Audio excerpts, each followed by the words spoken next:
Pasalnya dia sudah mengaku kebingungan mencari dana untuk biaya perawatan anaknya itu. Sang suami, Matiasa, hanya berprofesi sebagai tukang ojek yang tak memiliki pendapatan secara tetap setiap harinya. Ya Allah, kesiannya.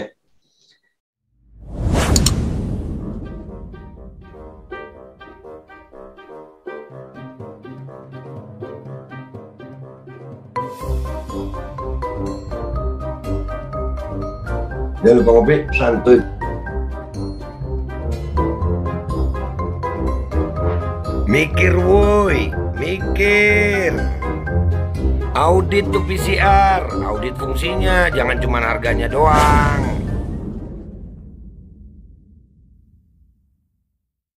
Assalamualaikum warahmatullahi wabarakatuh. Welcome back, selamat datang lagi di channel Babe Aldo bersama gue Babe Aldo yang tetap santuy, tetap bakal sehat, dan jangan lupa ngopi. Bismillahirrahmanirrahim. Alhamdulillahirrabbilalamin. Wassalatu wassalamu ala sayyidil mursalin sayyidina Muhammad wa ala alihi washabihi ajma'in. Rabbi syrah li sadri wa yassir li amri wahlul 'uqdatam min lisani yafqahu qawli bi jannabi walih. Salam revolusi akhlak, semangat revolusi akhlak. Semoga akhlak kita jadi lebih baik hari ini dibanding kemarin. Panjang umur, perjuangan, merdeka, Allahu Akbar. Oke guys, seperti biasa sebelum masuk ke konten, jangan lupa usul hindi ya. Nah, ramuan herbal luar biasa yang insya Allah bisa membantu tubuh kita untuk meningkatkan natural immunity tubuh kita untuk melawan segala macam infeksi dari luar. Dan insya Allah yang sakit dari kita itu menjadi sakit penghapus dosa, penambah pahala. Dan yang sehat, insya Allah jadi sehat yang manfaat. Amin ya rabbal alamin. Oke guys, masuk ke konten gua kali ini adalah tentang ada sebuah berita ya, judul dari Detik News.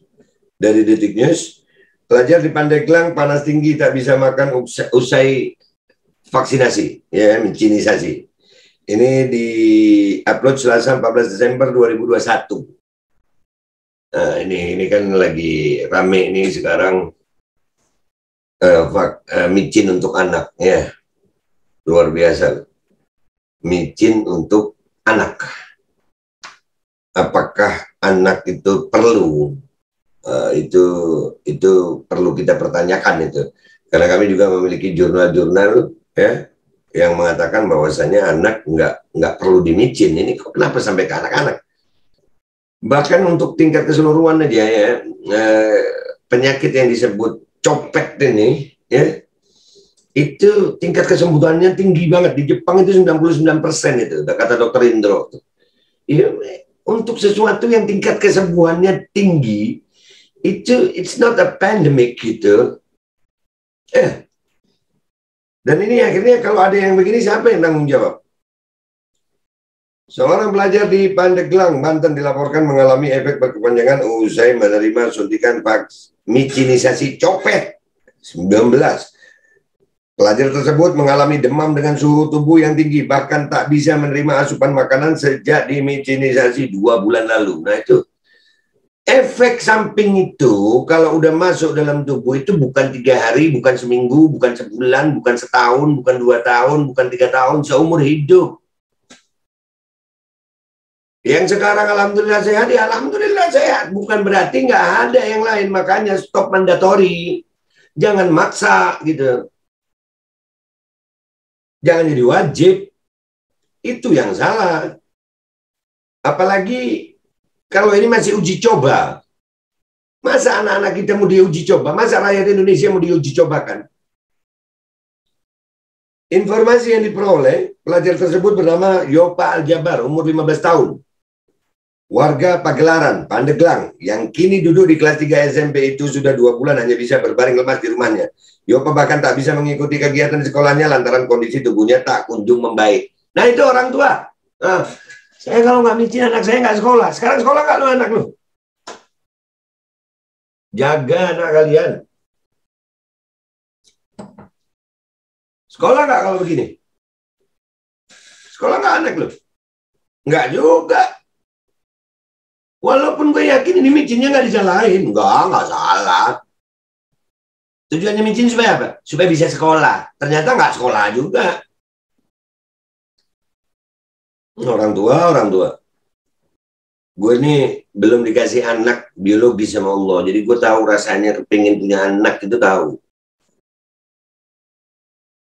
Ini kalian udah dikasih sama Allah, jagalah. Kondisi Yopa bisa terlihat dalam foto yang dibagikan oleh ibunya Titin Nurhayati. Sambil mengenakan baju oranye, tubuh Yopa yang sudah ringkih hanya bisa berbaring di atas kasurnya. Ibu Yopa, Titin pun sudah mengizinkan foto anaknya itu untuk diterbitkan di media. Ya, itu fotonya ya. Ya Bu Titin, guru-gurunya mana tuh? Guru-gurunya mana? Oh iya, saya bukan tanggung jawab saya ini. Saya kan cuma menjalankan perintah. Semua menjalankan perintah. Ya Pak, betul. Itu betul anak saya. Itu kejadiannya setelah dimicin. Anak saya pas pulang ke rumah badannya panas, kata Titin saat berbincang dengan Detikcom via telepon Selasa 14 Desember 2021.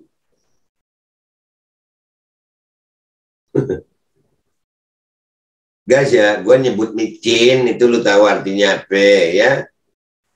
Ya kan, copet lu tahu artinya apa? Karena memang kudu begitu.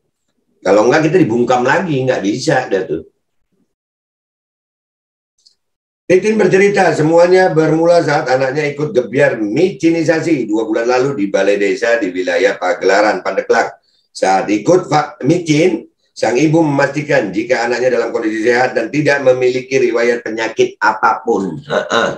Tuh, sehat, nggak memiliki riwayat penyakit apapun. Nah, sehat kok dimicin ngopi.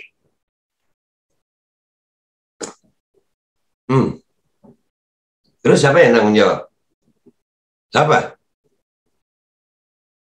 Namun sepulangnya dari gebyar micin, Yopa tiba-tiba mengalami demam hingga suhu tubuhnya menjadi tinggi. Awalnya Titin mengira anaknya itu mengalami demam biasa, selayaknya orang yang sudah mendapatkan suntikan micinisasi copet. Tadinya ngira biasa aja, makanya saya kasih obat dari warung, paracetamol. Pak, supaya panasnya turun. Tapi udah 4 hari anak saya nggak sembuh-sembuh. Ya, terus? Yalah, paksain aja nggak apa-apa. Terima aja. Bagus kok, bagus. Bagus. Micin itu bagus. Terima aja, iya. Nurut aja, ya, supaya bisa sekolah. Nanti habis di micin itu bisa sekolah, bisa pinter. Ya, mendadak nilainya pinter gitu ya, langsung habis dimicin mendadak matematikanya 9, semua pelajarannya 9, terus jadi jenius dia, nggak sakit. Ini yang salah bukan micinnya, bukan.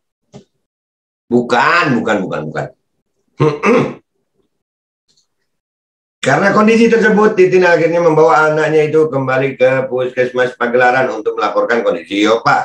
Namun kata Titin, perawat di puskesmas yang menangani Yopa menegaskan jika gejala yang dialami anaknya itu bukan karena efek samping micin. Pasti disangkal. Udah begitu. Pasti disangkal. Sudahlah. Pasti disangkal. Waktu itu saya nggak mau banyak komentar, soalnya saya pengennya anak saya cepat sembuh lagi. Iya Bu, semua pengen anaknya sehat, makanya Bu belajar, makanya jaga tuh anak. Ya orang tua jaga tuh anak, jaga. Kalau udah begini, akhirnya dikasih obat sama orang puskesmas, saya juga langsung pulang lagi ke rumah. Ucapnya, inilah bangsa gue, keren. Terima aja, nggak apa-apa. Yang sakit kan anakmu. Itu orang puskesmas kira-kira habis ngasih obat kepikiran anak lu nggak? Enggak lah, pokoknya ngasih. Oh sukses, berapa tadi? Berapa yang dimicin? Sekian. Kita dapat komisi nggak? Gitu ya? Kita dapat komisi nggak? Namun ternyata setelah melaporkan hal itu ke puskesmas, kondisi Yopa malah tak menunjukkan tanda-tanda akan membaik. Tubuh Yopa malah makin memburuk hingga semakin kurus lantaran tak bisa menerima asupan makanan apapun ke dalam tubuhnya. Tak bisa makan, nggak bisa masukkan makanan sama sekali.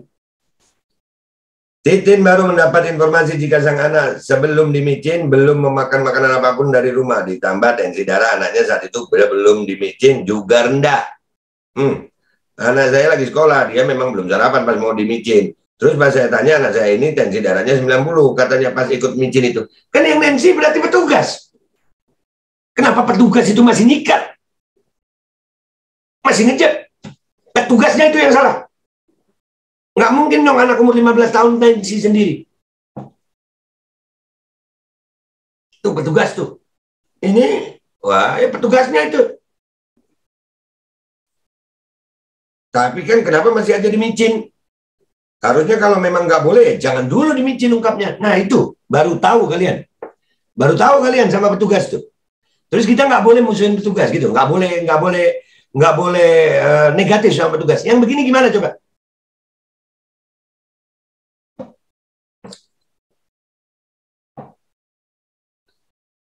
Udah tahu tensinya rendah, dijep aja. Gara-gara apa itu? Dikejar target lu? Apa dikejar target lu? Hah? Siapa yang neken petugas? Woi petugas. 2 bulan berlalu, sang anak kini hanya bisa berbaring di rumah lantaran kondisinya yang masih belum juga membaik. Bahkan untuk makan saja Titin terpaksa harus menyiapkan bubur khusus bayi supaya anaknya bisa menerima asupan makanan. Tuh gimana tuh? Tuh gimana? Ya, sikat aja anak-anak. Nah, tuh. Pak Jokowi mewajibkan, ya Pak Anies juga sama aja. Micinin aja untuk anak. Jaga anak kalian. Jaga. Kalau ada apa-apa, tuh Pak Jokowi sama Pak Anies kira-kira gimana ya? Kalau minum masih bisa, tapi makan sama sekali nggak bisa. Dimuntahin lagi. Dia nggak mau makan nasi, bubur juga nggak mau. Sampai dibuatin bubur sun sama saya. Itu dia baru mau makan. Itu juga paling 3 sendok doang bisa makannya Pak, ucapnya. Oh, sekarang anak saya nggak sekolah-sekolah udah hampir 2 bulan. Teman-temannya mah sekarang ulangan. Tapi anak saya nggak ikut ulangan tambahnya. Makanya jangan diwajib-wajibkan Pak. Tolong jangan diwajib-wajibkan. Kesian rakyat kalian Pak. Kalau udah begini siapa yang Ibu Titin dan orang tua tuh jaga tuh anak, jaga. Kini Titin berharap agar anaknya bisa mendapat perawatan supaya segera sembuh seperti sedia kala. Pasalnya dia sudah mengaku kebingungan mencari dana untuk biaya perawatan anaknya itu. Dibantu itu tuh puskesmas mana itu? Yang nyuntik itu petugas apa itu yang pensi darah itu? Siapa itu? Mau nggak tanggung jawab lu? Pasalnya dia sudah mengaku kebingungan mencari dana untuk biaya perawatan anaknya itu. Sang suami, Madiasa, hanya berprofesi sebagai tukang ojek yang tak memiliki pendapatan secara tetap setiap harinya. Ya Allah, kesiannya. Pengennya bisa cepat sembuh lagi, Pak. Ya, semua pengen begitu, Bu. Makanya jaga tuh anak. Yang anak sehat dikasih sakit. Dari yang tadinya sehat bisa jadi sehat lagi. Saya nggak punya BPJS, suami juga cuma tukang ojek. Sekarang udah 3 minggu suami juga ikutan sakit. Harapnya. Dah. Mau diapain ini rakyat? Mau diapain? Mau diapain rakyat Indonesia ini mau diapain? Makanya saya mohon Pak, anak saya cepat ditangani biar dia bisa sembuh kayak semula lagi, imbunya. Dikonfirmasi terpisah, Kepala Puskesmas Pagelaran Yayan Madiana mengaku baru mengetahui soal informasi tersebut. Kok baru tahu Bapak? Setelah diangkat di media. Gimana ceritanya Pak? Nggak diawasi itu Pak, yang habis dimicin. Bapak jadi kepala puskesmas, cuma bisa nyuruh-nyuruh wajib-wajib aja Pak. Yayan Madiana. Ia pun memastikan akan segera menerjunkan timnya untuk menangani warga yang diduga mengalami efek setelah dimicin. Nah gitu, kerja cepat, jangan tunggu dia diangkat di media, baru. Itu nyawa orang, woi puskesmas, Pak Yayan. Sementara ini saya belum bisa menyimpulkan apakah ini karena efek micin atau tidak. Ya jelas enggak lah, udah berapa banyak ya. Nggak bisa menyimpulkan, atau bilang aja kalau enggak, gitu ya. Tapi saya udah dapat laporannya dan sekarang kita akan menerjunkan petugas kita ke sana untuk ditindaklanjut pungkasnya. Ya alhamdulillah, bagus kalau begitu, mestinya dari awal. Mestinya diawasi itu. Jangan cuman kalau giliran wajib aja lu cepat kerjanya. Giliran ada efek samping kalian begini, nunggu 2 bulan anak orang. Pemkab Pandeglang langsung turun tangan menangani kejadian tersebut. Pelajar tersebut sudah dirujuk ke rumah sakit. Ya, sudah kami tangani. Rencananya yang bersangkutan akan kami rujuk ke RSUD Pandeglang, kata Koordinator Tim Komunikasi Satgas Penanganan Copet 19 Pandeglang, Nandar Subtandar kepada Detikcom via telepon Selasa 14 Desember. Nah itu 2 bulan, 2 bulan, 2 bulan itu 59 hari, 60 hari ya, minimal 60 hari. Namun Satgas belum bisa menyimpulkan penyebab mengapa pelajar ini mengalami demam tinggi setelah dimicin. Pasalnya, kata Nandar, Satgas perlu mengobservasi dan mendiagnosis rekam jejak kesehatan pelajar itu terlebih dahulu. Iya, diagnosis dah. Karena gue tahu dia udah banyak kejadian micin nggak salah. Micin nggak salah. Micin itu tetesan embun dari surga. Yang kalau ada apa-apa yang salah manusianya. Gitu ya. Orang tua jaga anak kalian. Sampai sekarang memang kami belum bisa menyimpulkan apakah ini karena efek micin atau tidak, dan apakah ada hal yang menjadi keteledoran tim micin pada saat di lapangan. Kami perlu observasi sama mendiagnosis terlebih dahulu untuk memastikannya, ungkapnya. Iya, setelah 2 bulan ya Pak ya, 2 bulan nyawa anak orang begitu Pak ya. Keren loh Bapak ini. Tapi yang jelas Satgas sudah menginstruksikan PKM, Puskesmas, dan Kecamatan supaya segera menangani kejadian ini. Bila memang diperlukan, malam ini juga harus segera dirujuk ke rumah sakit pungkasnya. Keren. Nah, yang begini kejadiannya, ini yang diangkat di media, yang nggak diangkat berapa banyak. Makanya tolong para pejabat, tolong stop ini pemaksaan.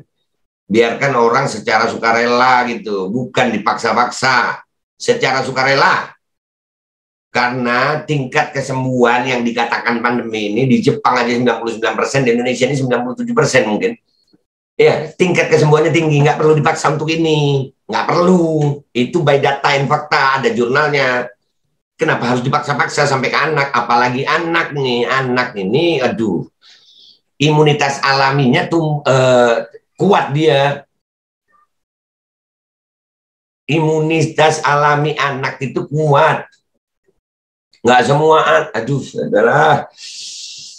Ini buat orang tua aja deh ya. Gue ngomongin pejabatnya, pokoknya kalau pejabatnya begitu deh ya. Begitu deh tuh, observasi apa semuanya, 2 bulan nunggunya. Ya begitu pejabat dah.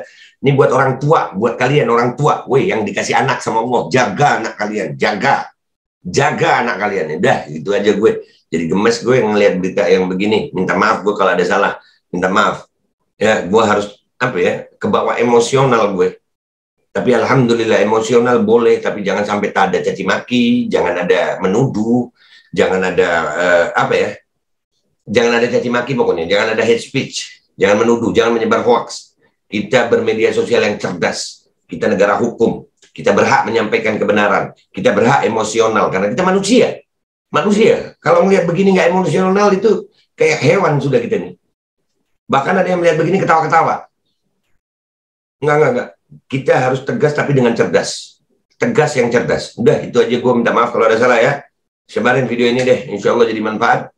Wabillahi taufiq wal hidayah. Wassalamualaikum warahmatullahi wabarakatuh.